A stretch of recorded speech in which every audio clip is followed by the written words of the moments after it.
Quando voltei do almoço, já havia 2 homens sentados na minha mesa.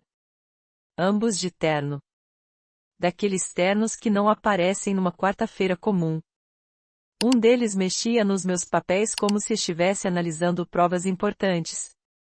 O outro segurava um notebook da empresa com cuidado exagerado de quem tem medo de fazer algo errado. Eu não perguntei nada. Apenas observei.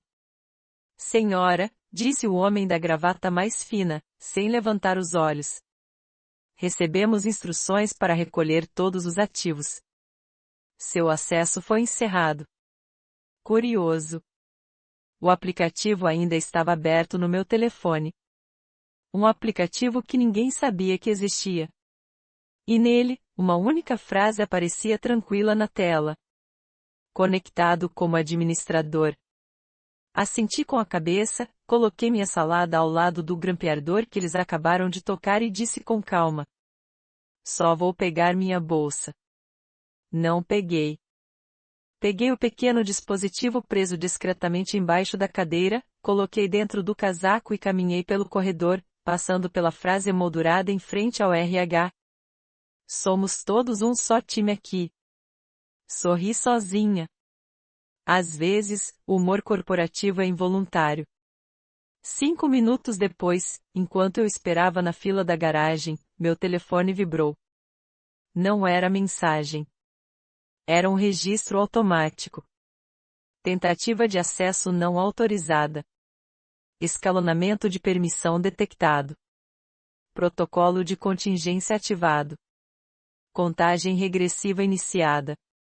Levantei os olhos. Tudo parecia normal. O atendente liberou a saída sem olhar para mim. O homem atrás mascava chiclete, impaciente. Mas nada era normal. Aquele sistema não deveria acordar. Só reagia quando alguém tentava assumir controle total de algo que não entendia. E se alguém chegou longe o suficiente para ativar aquele protocolo, não estava apenas explorando opções. Estava tentando substituir o que não conseguia controlar. Eles achavam que tinham encerrado minha participação de forma limpa. Como se corrigissem uma célula numa planilha. O que fizeram, na verdade, foi acionar algo tão profundo na estrutura que nem os próprios manuais mencionavam. E o detalhe curioso. Em poucas horas, eles iriam precisar de ajuda. O primeiro a ligar foi Martin, do time técnico. O nome dele apareceu na tela enquanto eu colocava roupas numa máquina de lavar automática perto do meu novo apartamento. Ele costumava me trazer café toda terça-feira. Agora, a voz dele estava diferente. Júlia, temos um problema. Imagino, respondi com serenidade. Além de apagarem meu nome dos organogramas, o que aconteceu? Houve uma pausa. O sistema duplicou milhares de registros. O faturamento entrou num ciclo estranho. Ninguém consegue interromper. Mexi uma moeda entre os dedos. Ela despertou, disse em voz baixa. O quê? Nada. Como está a migração de dados? Ele não respondeu. Porque não sabia. Porque aquele mecanismo nunca aparecia nos diagramas públicos. Você precisa voltar, disse ele por fim, quase num pedido. Eu não preciso fazer nada, respondi. Se quiserem estabilidade, vão ter que falar com alguém que realmente tem autoridade. E desliguei. Não por arrogância.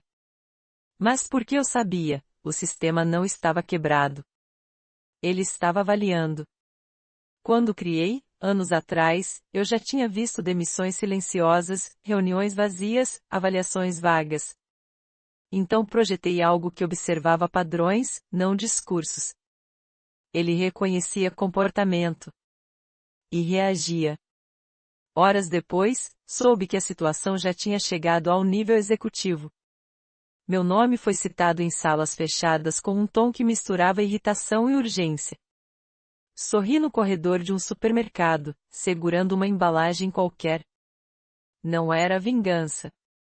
Era consequência. Quando você constrói algo por anos, entende o ritmo. Entende quando é hora de agir e quando é hora de esperar. E naquele dia, eu estava apenas observando. O segundo aviso não veio por telefone. Veio pelo silêncio. Quando sistemas importantes param de responder, não é o barulho que denuncia o problema. É a ausência dele. Por volta das 6 da tarde, eu já sabia que a coisa tinha passado do ponto de correção simples. Não porque alguém me contou, mas porque conhecia o comportamento daquela arquitetura melhor do que qualquer manual. O sistema estava em estado de espera ativa. Isso significava apenas uma coisa: alguém tinha tentado assumir algo que não compreendia. Eu estava sentada no chão do apartamento ainda vazio, comendo algo simples, quando o telefone voltou a vibrar. Dessa vez, não atendi. Preferi ouvir a mensagem depois. Júlia, aqui é o Aaron. Precisamos conversar. Urgente. Curioso como certas palavras mudam de peso dependendo de quem as diz. Urgente, vindo de quem nunca achou nada urgente enquanto você avisava, soa diferente. Ignorei. Minutos depois, outra notificação apareceu. Não era e-mail. Era atividade. Tentativas sucessivas de autenticação. Origem externa. Credenciais semelhantes às minhas, mas não idênticas. Isso me fez levantar. Porque uma coisa é desligar alguém. Outra, bem diferente, é tentar reproduzir o que essa pessoa construiu. E aí, tudo começou a fazer sentido. Voltei mentalmente algumas semanas. Reuniões interrompidas. Acesso reduzido temporariamente. Pessoas novas observando mais do que perguntando. Um nome que eu tinha visto de passagem, sem contexto, associado a decisões que não passavam por mim. Naquele momento, eu entendi. Não queriam apenas meu cargo. Queriam o sistema. Mas sistemas não são só código. São lógica, experiência, escolhas feitas ao longo de anos. E aquela estrutura não confiava em imitações. Pouco depois das 7, recebi uma mensagem curta de alguém do time antigo, um dos poucos em quem eu confiava. Eles estão numa sala fechada. Falaram seu nome como se fosse um problema a ser resolvido. Sorri, sem alegria. Porque eu nunca fui um problema. Eu sempre fui a solução conveniente até deixar de ser conveniente. Abri o painel de controle que só eu conhecia.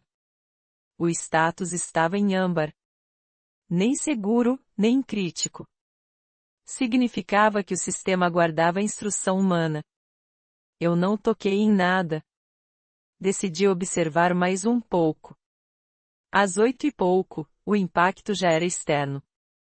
Um parceiro europeu interrompeu sincronizações. Relatórios deixaram de fechar. Validações automáticas começaram a falhar. Nada caótico ainda. Mas visível para quem sabe onde olhar. E então, veio o e-mail. Assunto: pedido de apoio técnico, transição. Transição. Sempre essa palavra. Júlia, entendemos que pode ter havido um desencontro no processo de mudança. Sua experiência é valiosa, e gostaríamos de contar com sua orientação para resolver algumas inconsistências recentes. Li com calma. Nenhuma menção a erro. Nenhuma responsabilidade assumida. Só urgência disfarçada de cordialidade. Não respondi. Em vez disso, fiz algo simples. Revisei os registros de acesso dos últimos meses. Foi ali que encontrei uma identidade paralela. Novo nome. Credenciais progressivamente ampliadas. Tentativas de reproduzir funções centrais. Não era improviso. Era plano. E mais grave, alguém tinha autorizado isso. A arquitetura reagiu como foi projetada para reagir. Não bloqueando de imediato, mas registrando tudo. Cada acesso, cada modificação, cada tentativa de ensinar a um sistema a obedecer outra lógica. O sistema não rejeitou. Ele observou. Por volta das 10 da noite, recebi uma última ligação. Atendi dessa vez. Júlia, precisamos da sua ajuda, disse o Aaron, sem rodeios. Antes de qualquer ajuda, respondi com tranquilidade. Eu preciso entender exatamente o que vocês estavam tentando fazer. Silêncio. Esse silêncio respondeu tudo. Desliguei. Porque quando alguém evita explicar, normalmente é porque sabe que o que fez não se sustenta à luz do dia. Naquela noite, o sistema entrou em um estado que poucos conheciam. Não destrutivo. Não agressivo. Expositivo. Nada parou de funcionar de forma abrupta. Mas tudo começou a mostrar pequenas incoerências, sutis o suficiente para gerar dúvidas, mas claras o bastante para chamar a atenção de quem auditava. Era como um espelho mal posicionado. Ninguém quebrava nada. Mas todos começavam a se ver. E isso incomoda mais do que falha direta. Eu dormi tranquila. Porque eu sabia. A partir dali, não era mais sobre mim. Era sobre escolhas. Na manhã seguinte, eu acordei antes do despertador. Não por ansiedade. Por clareza. Quando a gente passa muitos anos cuidando de sistemas sensíveis, aprende a reconhecer o momento exato em que algo deixa de ser técnico e passa a ser institucional. Era esse momento. Enquanto eu tomava café, começaram a chegar mensagens indiretas. Não pedidos. Não ordens. Sinais. Um convite de reunião cancelado por motivos estratégicos. Um aviso automático de auditoria externa reagendada. Um relatório que, curiosamente, aparecia com inconsistências que nunca existiram antes. Nada gritava. Mas tudo apontava para a mesma direção. Alguém precisava explicar decisões que não estavam documentadas.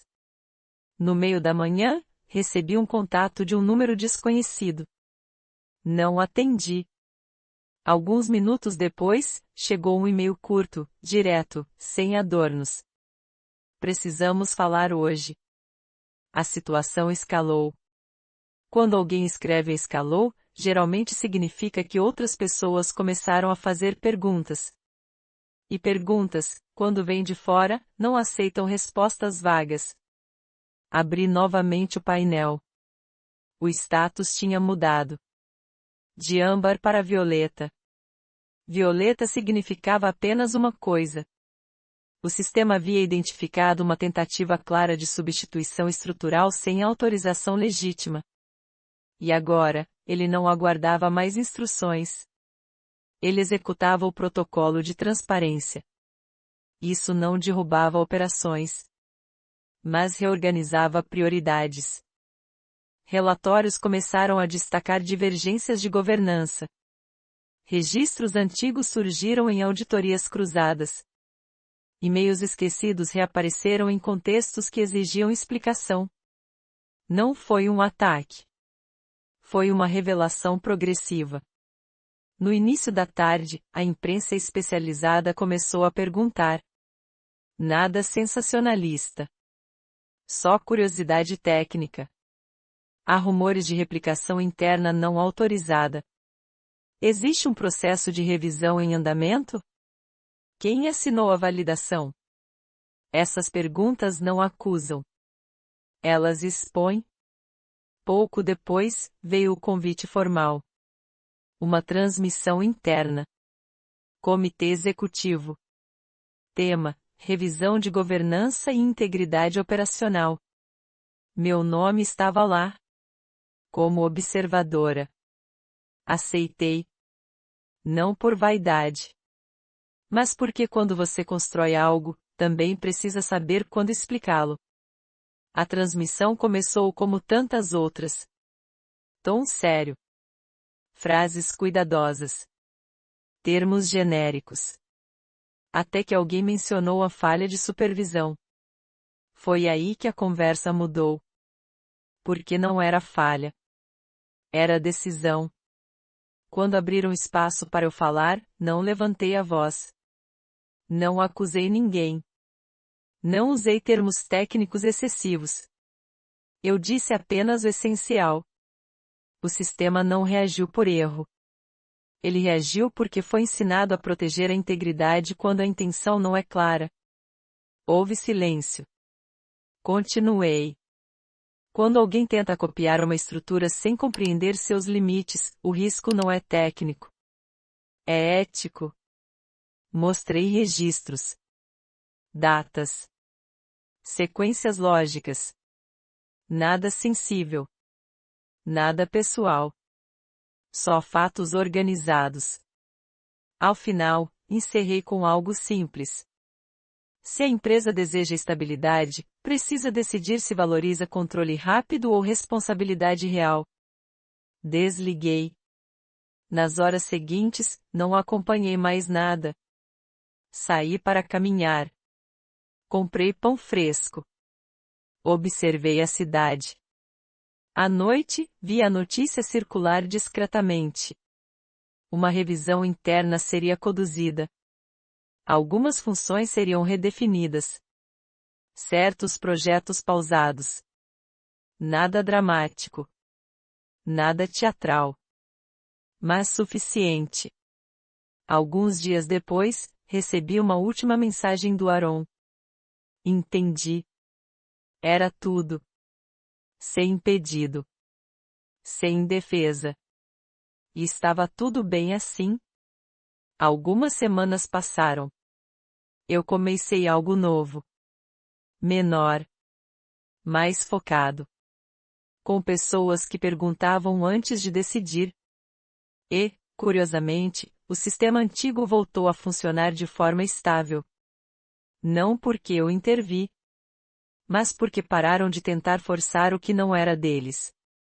Essa história não é sobre vingança. Nem sobre genialidade. É sobre algo mais simples, que eu recomendo a quem escuta. Quando você constrói algo com cuidado, deixe registrado. Quando você percebe sinais de desrespeito, não ignore. E quando tentarem apagar seu trabalho, lembre-se. O que é essencial sempre deixa rastros. Se essa história te fez refletir sobre limites, reconhecimento ou silêncio mal interpretado, vale compartilhar sua experiência nos comentários. E se quiser ouvir mais histórias assim, de gente comum lidando com situações complexas, acompanhar o canal pode ser um bom começo. Às vezes, aprender a sair no momento certo é a decisão mais forte que alguém pode tomar.